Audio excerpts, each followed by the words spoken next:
So I'd have to say the biggest excitement is getting over this strike.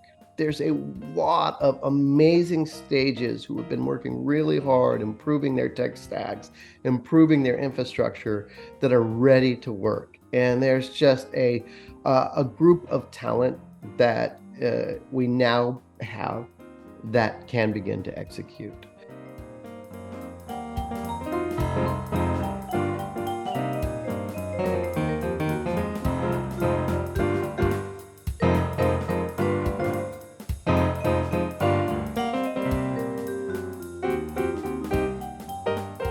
All right, Erik Weaver, thanks again for rejoining Enough of Joe. We talked a couple of years ago, about a year outside of the pandemic. Here we've got Erik Weaver, who works for the Entertainment Technology Center, and as well as some other endeavors out there. Erik, what is your title there? What do you do at the Entertainment Technology Center? So I'm the head of adaptive and virtual production. So it's pretty much all the change coming up in production is what I'm looking at and keeping an eye on. And so the ETC has actually been around about 30 years. It was formed at the behest of George Lucas. He saw a lot of change in the industry coming up. And so I report to a board that's the CTOs of Disney, Warner Brothers, Universal, Paramount, Sony, Epic Games, or the like-minded rep at those locations. Things that the organization has accomplished included DCI, or digital cinema, IMF, interoperable master format, C4. But what we do is we'll get it about 80% of the way there, and then we'll basically send it over to SMPTE for ratifying an IEEE standard. We call ourselves a think tank, so I get to think for a living. It's a fun job. Yeah. One day I want to be a futurist. That's my eventual goal. If anyone's listening out there, that is my career goal, is futurist. That is That's the the ultimate title. evolution.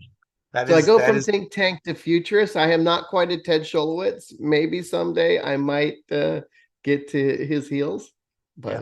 but love the man. Uh, He's amazing. so we talked in 2021. That was during the pandemic. I'm going to put a link to the older vid that we had right here. You were in Chicago last time, I think. And where are you today? Where in the world here are you? So I'm currently in New Orleans. This is my actual home base of operations. We bought a house here back 2019. My wife came out for a project. She's also in production. She was on Your Honor with Bryan Cranston, and we fell in love with the city. And so I just get on a bus with wings to get to meetings if I have to. Otherwise, I'm zooming in. Nice. And anyone who's been in New Orleans, go. It's a very unique place. I yeah, it's one of the most unique places in the United States, for sure. Um, It's definitely different. yeah, in unexpected ways. No matter what you think you know about New Orleans, you're gonna go there and find yourself surprised about some aspect of it. I promise you. It's full of surprises. All right. So last time you guys did, correct me if I'm wrong, is it Ripple Effect? Was that the name of Right. the project? You explored doing virtual production in the heart of the pandemic. So it wasn't just about the latest virtual production technique or technology, but it was about getting it done in that first year of the pandemic, where virtual production really kind of helped save production in many ways during the pandemic.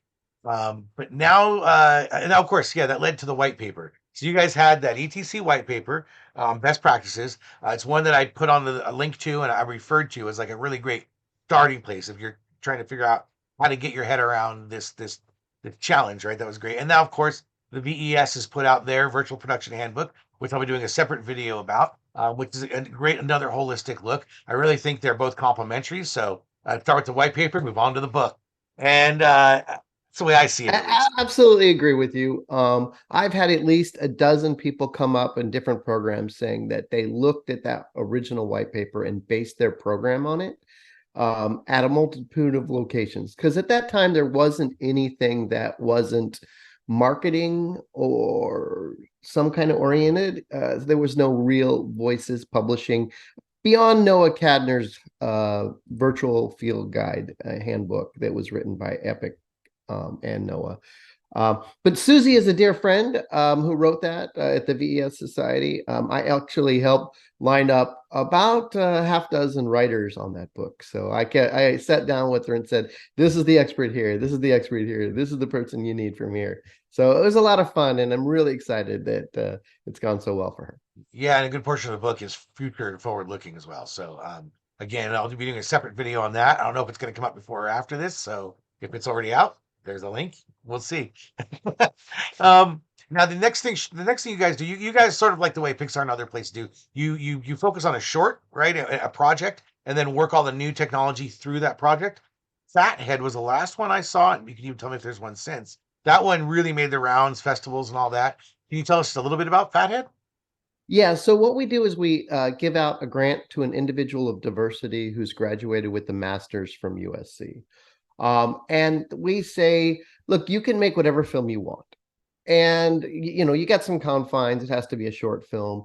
And we supply the technology, the capital, things like in Fathead, we shot on the Amazon stage, which is the largest stage in North America. And we were actually the very first people to shoot on that stage.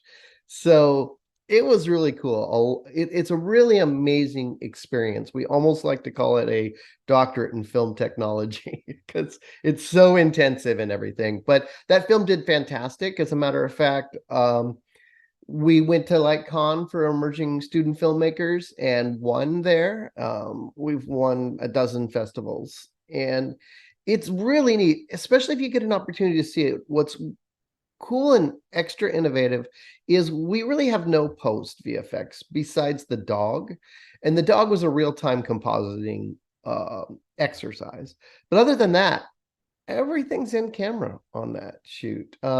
We do have a scene which is done in Unreal, but in one aspect, we shot that against the CLED. It's Sony CLED in Frogtown to do an extra little bit or twist to it. And is there any other projects that you guys have? Is there like a next project that's already in, if you can talk about it? Is there Yeah, something already in absolutely. queue? Yeah, yeah. So we have two projects in queue right now. We've got Chickaboom. Chickaboom is about a young girl who's trying to learn magic like her father, and she tries to take a bunch of shortcuts, and she lets out some magic dust. And this is an animation piece, and it's a lot of fun. And she's got to chase the magic dust around. It's a little bit like the Emperor's Apprentice from Disney, that kind of little bit of chaos because you tried to take some shortcuts. And the other one we've got is a live action film, which is going to be Europa. Europa is about the moon off of Jupiter. So it's pretty cool. We're really focusing on high end visuals, looking at a lot of the next generation techniques and technologies. Okay, cool. And then that live action one will be another virtual production engagement, or and then the animation one, that's a little more animation technology, unless you come up with some cool new way that I don't know about to integrate virtual production animation. Well, on the animation one, we are doing things like a lot of mocap. So we've already recorded the voice with Yara Shahiri, and so she wore a mocap piece that or I'm sorry, she wore the device faceware that's going to be So it'll be looking at her full actions. performance capture, not trip, right? It's supposed to be, you're talking about full performance capture, not just body Yeah, motion capture. Great. yeah. So we're actually doing them in separate tracks. So the first one was her speaking with it, capturing her facial performance. We're looking to apply that to a rigged model with kite string and all these other really high-end techniques. Building this in Unreal, and then looking at how we might do some type of style transfer to look more like a Pixar 2D piece off of the 3D animation. Oh, right. Well, you see, you guys are expanding now from one to two simultaneous projects. Love it. Yeah, it's really funny. My boss considered three at one point, and I'm like, Two is already going to feel like three. So, yeah, it going to is. three is going to feel like five. Um, so industry growth. I know this was talked about a bit at SIGGRAPH, sort of like using like the Gartner hype curve sort of terminology. Where is this new technology coming out, and is it started at sort of saturation point where it's consolidating and maybe getting a little more solidified? Where do you see it on the curve, and And have you seen any consolidation or sort of stages closing that were maybe a little over enthusiastic, or and the strike, of course, may have played into this, but I've definitely seen the hype cycle come down, but we're really in a point in which we're moving from 1.0 to 2.0, and there's a lot of technology change. So it's kind of like taking a game and going from Pong to Pitfall.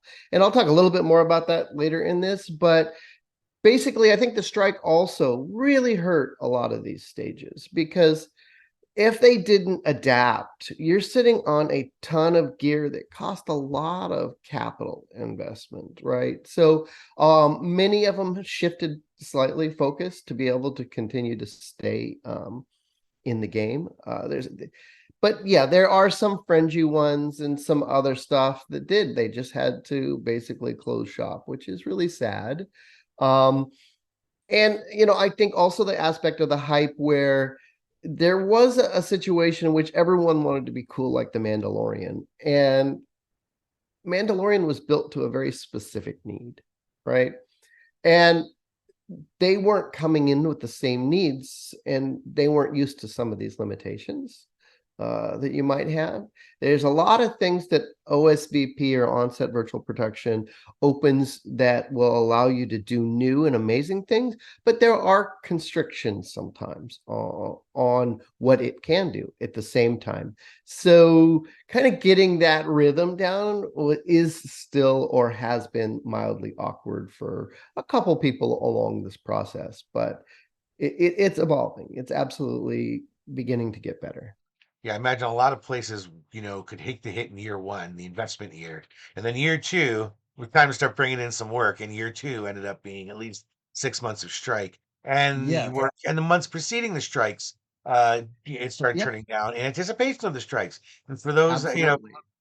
and maybe not everyone's aware that the strikes didn't just put the production folks out of work, right? It created this ripple effect through post production, individual effects and animation and editorial and everywhere, where we just every aspect of the visual of if the movie and film and television industry saw a volume reduction in the amount of Yeah. work, the amount of people working, and so we're only now starting to yawn, wake up from this strike, and it'll really be next first quarter of 2024. Yeah. Yeah, it really had an impact on a lot of people in the ecosystem, which people don't understand. Things like costume houses, for example, closed down that had been around 70, 80 years, went bankrupt months ago. They're gone. I mean, there's a lot of major infrastructure services that have just been decimated. Yeah, I mean the catering, all the support services, especially in like the film areas of like Vancouver, Los Angeles, where there's just a ripple effect, no pun intended here, but that goes through into industries adjacent to. This is where it's been. I forgot what the number was, but it's billions of dollars lost down in the. I think it's 5 billion or 6 billion is the number of lost, and it's really sad. Are you seeing more bigger stages or smaller stages? I imagine we're leading towards the more system fit, smaller application specific stages. Yeah, so I'd have to say bigger is not better. Better is better. Um, you look at some of these stages, and originally the reason they built them so large is because they were working off a 2.84 panel. And that means you have to stay 13 to 15 feet away from that panel. And so this was a design that they knew how to get to work. And so some of the lead consultants said, do this. And it got a little machismo-ish where people started saying, oh, I've got the bigger and I've got the bigger and I got the bigger. And you get to a point where the absolutely beautiful thing like the Nant in Australia, and these guys are amazing. How many productions can afford to use that? It gets complex. I mean, it's an absolute brilliant piece of engineering, but it just doesn't fit everybody. And you actually find a lot of people doing custom solutions for films or pieces of content where they want a certain shape or they need something specific. So I really think better is better. I think that now we're shifting to 2.9 to 2.5 pixel pitch is really the new sweet spot. Um, and now you can shoot about 3 to 4 feet off of those. You're going to get less moire off those particular ones. Um, the The panels themselves are beginning to grow better. If you look at this shift, we're shifting to IBL, or image-based lighting, as well. Image-based lighting allows you to have a more full spectrum lighting device like a Minky 120, or some of the brand new LED RGB WW panels. You don't really want to totally light from the panels, because two problems you get. One is you get cross glare, where it's beginning to reflect off the other panel, which is a major problem there. And you can also turn someone a lobster color if you're bumping the nits too high up in this. So I've seen people, some of the things that are coming out in 2.0 that are adjusting this is, I've seen people cap their nits at something like 600 to 800, so they're not getting quite so much luminance on a person, especially if you're not wearing a mirror ball as a head. You don't really need that. The other thing I've seen is the new Sony panels, like the Veronas. These things literally are eat light. I mean, I don't know how to explain it any better than that. They are so anti-reflective that it's incredible. It's almost like they absorb that light. So pretty cool stuff. In that first generation of usage, I think people started to get really reliant on experimenting with using the panels for their primary light. So it sounds like, again, another curve. Like people kind of pushed it and then realized there's a balancing point, a tipping point, Yes. right? So that leads to, like, too, the knowledge base is growing, right? The volume of knowledge that's now out there, as evidenced by the books and white papers we're seeing. Are you seeing it flesh out through the talent pool? Are we now finding that we're getting people with years of virtual production experience at this stage, minus the strike months? Are you seeing it? Or that was a big problem when we talked last. Yeah, so I absolutely see the experience level growing and those base of solid people there. We've kind of moved from a wild west of how do you make this work? Is it in specific teams that could execute, and other people who were kind of jinkying it and figuring it out, to a much more structured process, best practices. You can cite beyond these classical documents like VES. You could look at the ASC documentation on lighting with Tim Kang, some of that stuff. You could look at SMPTE's RAS workflows, where they're looking at things like the metadata coming off of different aspects, the camera metadata or the tracking metadata or other things.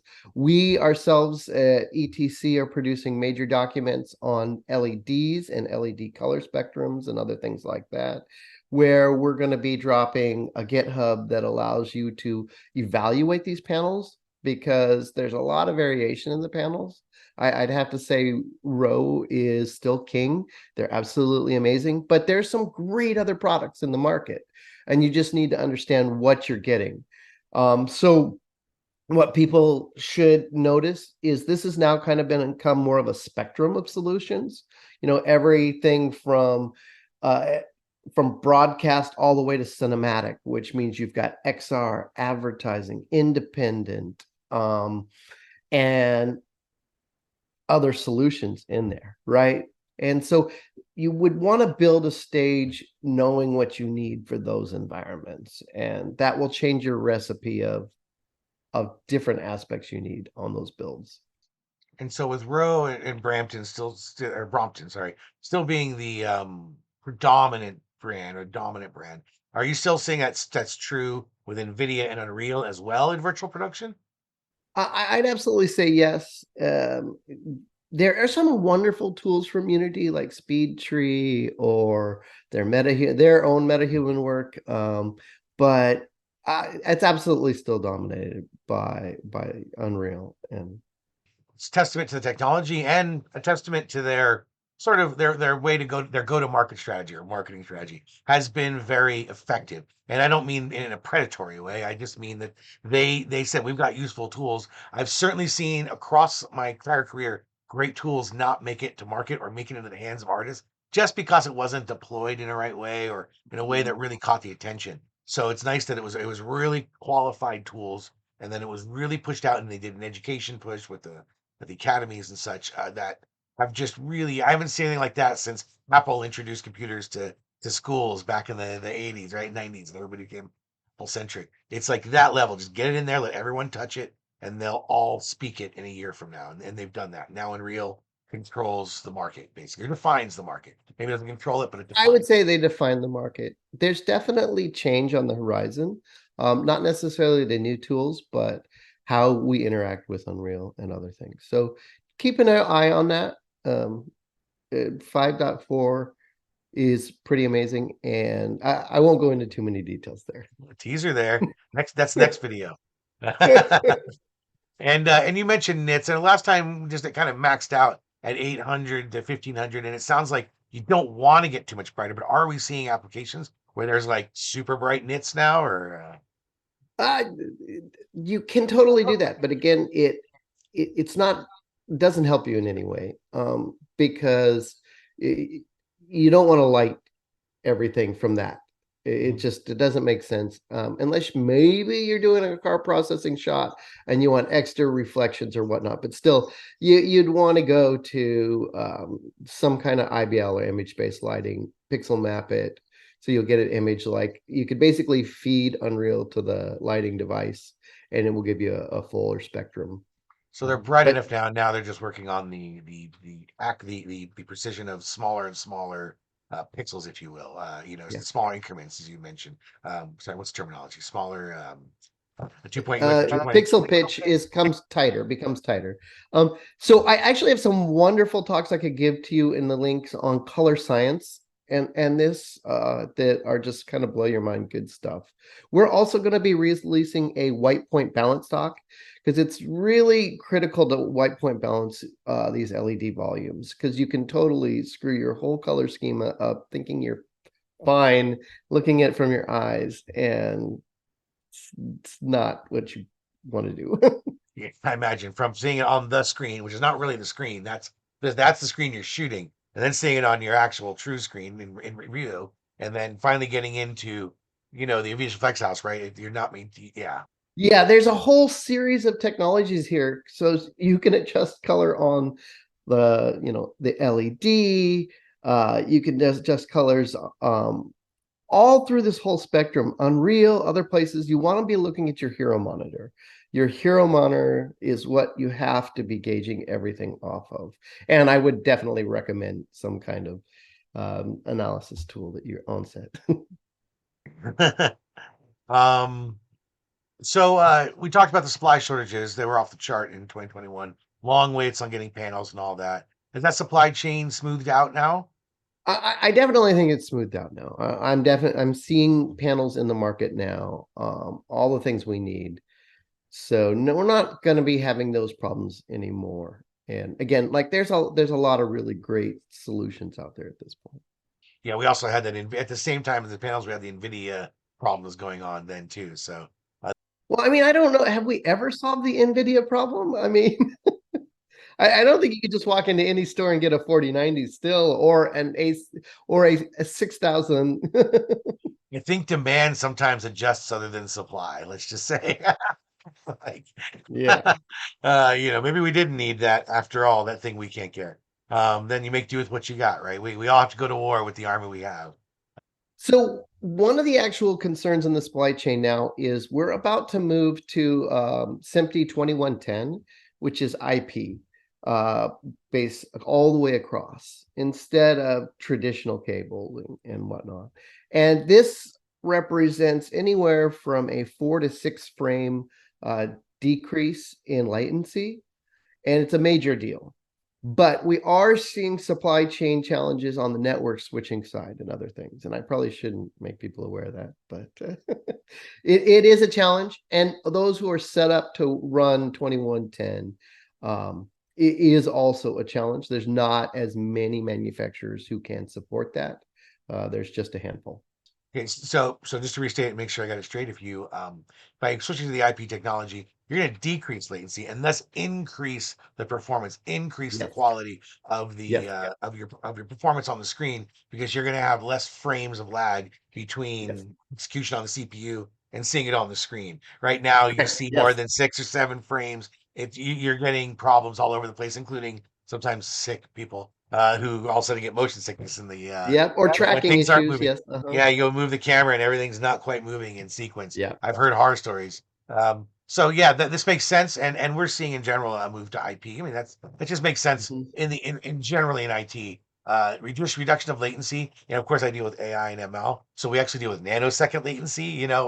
Yeah, it's all about latency. The speed of light, as everyone has learned, is just too darn slow, and we've got to, it never stops making me laugh that that is a true statement, that we're all frustrated with the slowness of the speed of light. And I never ever thought when I was a kid that that would be a constraint when we learned how mind-blowingly fast the speed of light was. And then now we're like, it's gonna literally be like how many milliseconds to get halfway around the world? It just never So ceases to amaze me. one other change here that's kind of impacting us is the speed of VAD. So the virtual art department, if you look at something like some of these Mandalorian-like shows, they were taking quite a bit of time, everywhere from 10 months or more, to develop these environments, right? To get them very perfect, go on things. This is speeding up. Computer vision and machine learning techniques, along with other things, they're shrinking this pipeline. So now you could get VAD work out in 4 to 6 weeks or a couple days if you needed to. So that shifts kind of a mindset. Uh, a lot of directors couldn't say, well, my shoot is a year out, so I need to hire my DP, my VAD team, all that stuff for 2 shots now, right? Because that wouldn't make any sense, correct? And so now they could work a little bit more in context to how they've traditionally worked. Other things that are really cool there are things like taking even a plate and moving it to a 2.5D with different technologies around computer vision. It's So and you can flame me in the comments all you want on this statement, but I would imagine AI generative VAD will sort of help greatly increase this when you can say, when especially for commercials and maybe less artistically picky choices, like not like Mandalorian, where you can say, give me the desert background with more trees, more less trees, more rocks, and literally have it build and then go. well, there's actually 2 comments here. So the first one would be procedural generation. So procedural generation is a little bit more what you're talking about. And what's funny about procedural generation is when we go on site or onto a physical location, we're scouring an area and we're looking for something that matches how we want to shoot or what we want to do. Procedural generation is the same thing. For example, on the show Away we created a 5 square mile forest. Then we got VR goggles on, remote scouted, walked through that forest, found where we wanted to do the shoot, just like the normal Earth, placed our assets on that spot and did it. So, yes, but on the other side, you're seeing a difference between photogrammetry and things like NERFs or neural radiance fields. These are 2 different approaches. I love photogrammetry, but it is a cumbersome process. NERFs can take traditional photos and create an environment or other things. Companies like Bolinga, um, uh, Nerf AI, other ones. There's a bunch of really great ones. I've got some wonderful videos on SIGGRAPH that I could share with people if they want to look at that. But these tools will allow not just environments, but individual items to come into the environment much faster. And again, I'm not saying replace an artist in any way. I'm just saying I really like that tree or I really want that car and I need it now. How can I import it really quickly? So I highly recommend people be paying attention to things like nerfs or actually Gaussian splatting. That's really where everything is pushing towards right now. What excites you about what's going into 2024? And are there any specific projects or events that you'd like to highlight as we go into the new year?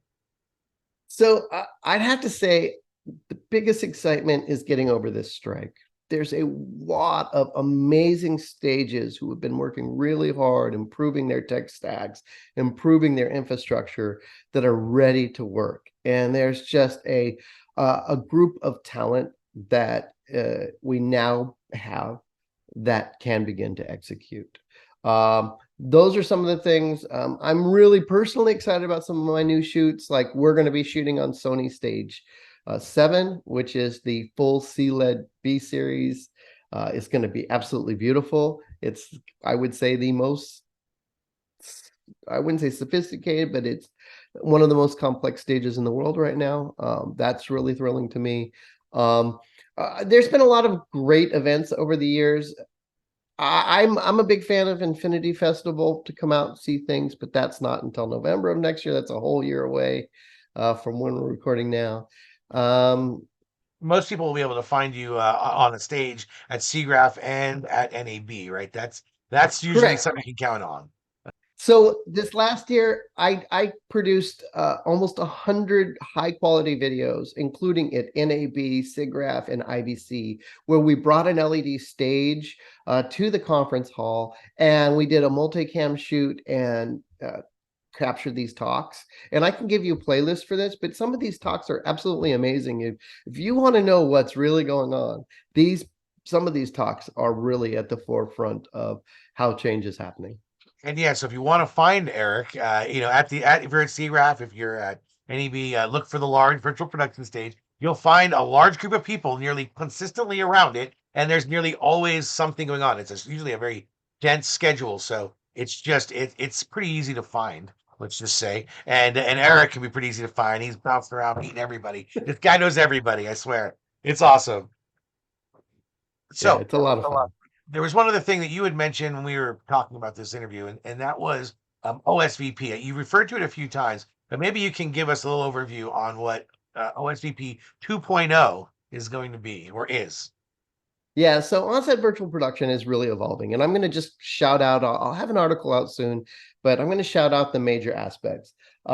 Bigger is not better. The spectrum of solutions is evolving. We're moving from cowboy to country town, so there's actually structure. The evolving tools and LED toys, things like that. Pixel mapping to IBL. Multicam madness, you should be paying attention to that aspect. At the velocity of VAD, and then looking at SMPTE 2110.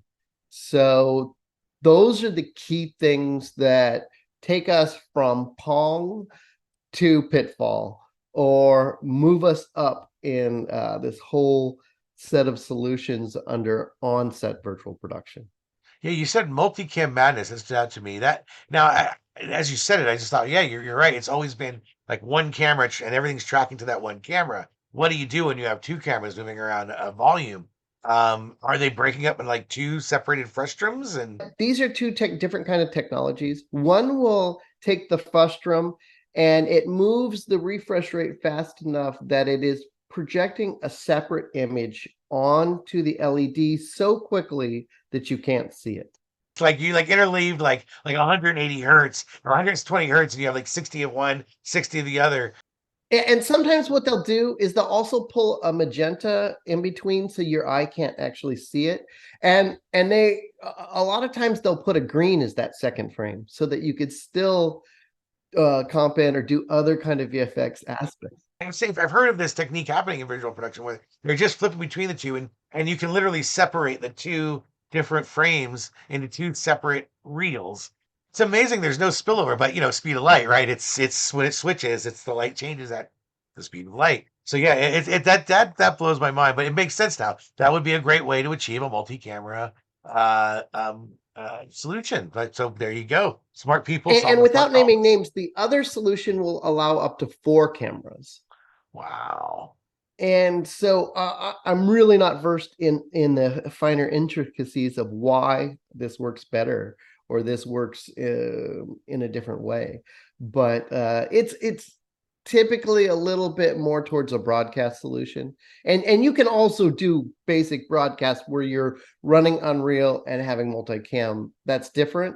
This will actually let you do a lot of live stuff. A great place to see this being executed is somewhere like XR Stages in Hollywood. JT Rooney's place does an amazing job with this one. So It's moving fast.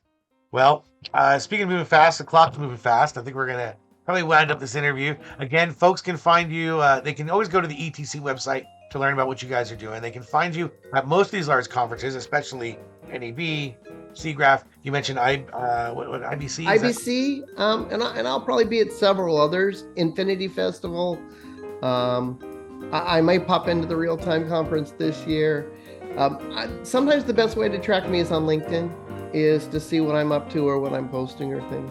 And if you can't find them, my email is always on every one of these videos. Feel free to email me at joevfx@gmail.com, and I will make sure to put you in touch with Eric. He's the guy to know. Appreciate your time, Eric. Enjoy your time down there in New Orleans. Have a great holiday as we go into the Christmas and New Year's holidays. And best to your wife. And that's a wrap. It's coming, Joe. Thank you very much, Eric. Cheers, buddy. Cheers. All right.